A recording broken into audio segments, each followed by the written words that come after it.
घमंडी नूडल वाला। मदन शहर में नूडल का ठेला लगाता था, लेकिन उसका काम वहाँ चल नहीं रहा था।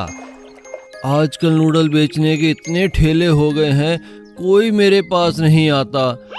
काम बहुत ही मंदा चल रहा है, लगता है वापस गांव ही जाना पड़ेगा। मदन अपनी पत्नी के साथ वापस गांव आ गया। क्यों जी, हम यहाँ गांव में अब क्या करेंगे? अरे हमें तो एक ही काम आता है, नूडल बनाना। वही काम शुरू कर लेता हूँ। वैसे भी यहाँ कोई नूडल की दुकान या ठेला तो है नहीं, तो हमारा कंपटीशन भी नहीं होगा। सब मेरे पास ही आएंगे नूडल खाने। मदन ने गांव में नूडल का ठेला लगा लिया। लोग उसके ठेले पर आते हैं, पर खरीदते कुछ नहीं। ठेला लगाए तो 10 दिन हो चुके हैं, लेकिन एक भी गांव वाला नूडल खाने नहीं आया। सब तो बस देख कर चले जाते हैं। इस तरह कैसे चलेगा जी? बहुत नुकसान हो रहा है, कुछ तो करो। हाँ, कुछ तो करना ही पड़ेगा, वरना मजदूरी करनी पड़ेगी। मदन सलाह लेने अपने दोस्त रघु के पास गया। तो फिर क्या सोचा आपने? मैंने अपने बचपन के दोस्त रघु से पूछा था। वो कह रहा था कि गांव वालों को पता ही नहीं है चाउमीन कैसी होती है, इसलिए वो चाउमीन खाने नहीं आ रहे हैं। वे गांव वाले हैं, बिना सोचे समझे कहीं पैसा नहीं खर्चते। तो फिर अब क्या करें? इन्हें कैसे चाउमीन बेचें? परसों इसी गांव में रघु की शादी है। मैंने सोचा है कि उसकी शादी में गांव वालों को मुफ्त में नूडल खिला दूंगा। इससे उनको नूडल का स्वाद भी पता चल जाएगा।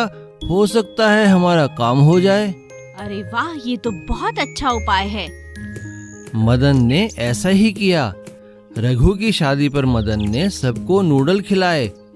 लोगों को नूडल का स्वाद बहुत पसंद आया और वे नूडल खाने मदन के ठेले पर आने लगे। मैं ना कहता था, एक बार अगर सब खाएंगे तो हमेशा तुम्हारे पास ही आएंगे। इस तरह धीरे धीरे मदन का काम चल निकला और कुछ ही दिनों में मदन के ठेले पर भीड़ लगनी चालू हो गई। अरे मदन भाई, हमें तो पता ही नहीं था ये चाउमीन होती क्या है, पर आज जो तुमने चाउमीन खिलाई है, भाई साहब मजा आ गया खाकर, बहुत ही अच्छा। वाह भाई मदन, तुम तो बड़े कारीगर हो, बड़ी टेस्टी आइटम बनाई है। ये सब देखकर मदन का लालच बढ़ने लगा। उसे अपने हाथ के बनाए नूडल पर घमंड हो गया और उसने नूडल के दाम दुगने कर दिए। जैसे ही मदन ने दाम बढ़ाए, लोगों ने उसके ठेले पर आना बंद कर दिया और कुछ ही दिनों में उसका सारा काम ठप हो गया। ये अचानक क्या हो गया जी? कोई भी नूडल खाने नहीं आता।